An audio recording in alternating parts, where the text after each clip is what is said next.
আপনারা জানেন অলরেডি 15-20 দিন মতো হয়ে গেছে, এখানে আসামি এখনো গ্রেপ্তার হয়নি। ফার্স্ট অফ অল আসামি এখনো গ্রেপ্তার হয়নি। আসামি কোথায় আছে সেই লোকেশন এরা এখনো ট্র্যাক করতে পারেনি। তো আমার প্রশ্ন, এখানে প্রশাসনের কি ভূমিকা, এখানে পৌর প্রশাসনের কি ভূমিকা? আমার বাবা আজকে এতদিন হত্যা হয়েছে, ফিরোজ এখনো কিভাবে চাকরিতে বহাল থাকে? আমার আপু 2 মাসের বেতনের জন্য অ্যাপ্লাই করছে। এটা হচ্ছে আপনার যে সে চিকিৎসা করাবে বলে এই টাকাটা চাওয়ার জন্য সে অফিসে সকালবেলা আসছিল। 2-3 জনকে বলছে আপনারা রুমের থেকে বেরোন, আমি রুমে তালা মারবো।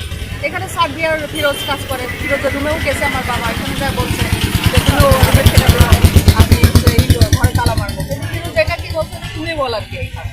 আরও এরা যে হচ্ছে কানেকশন করে, আমার আব্বুই কানেকশন করতো, অনেক কানেকশনের টাকা তাদের কাছে জমা ছিল। ওইটার কৈফত আমার আব্বু চাইছিল যে আমি এত টাকা পাশে থাকা পরে আমি যখন থাকাইছি, থাকাইলে পরে পড়াশোনা স্টপ ধরে থাকাইছে, থাকাইলে পরে মাধ্যমে যখন আটকাই হইলো আমার পিছনে নেই। তখন আমি ওখান তো বলতেছি যে আমার মামা কই, আমার মামা কই। তখন কেউ এখান তো পড়াশোনার স্টপটা বলতেছে না যে হলে তাকে আটকানি হয়েছে। তো তখন আমি বারবার চিল্লি করার পরে একজন বলতেছে যে 108, একজন বলতেছে 101। তখন আমি রুমে খুঁজে দেখি যে আমার মামা নেই। পরে 116 নাম্বারে হলে আটকাই নিয়েছিল। আপনারা কি চান? আমরা দিচ্ছি ফাঁসি চাই। খুনি ফিরোজের ফাঁসি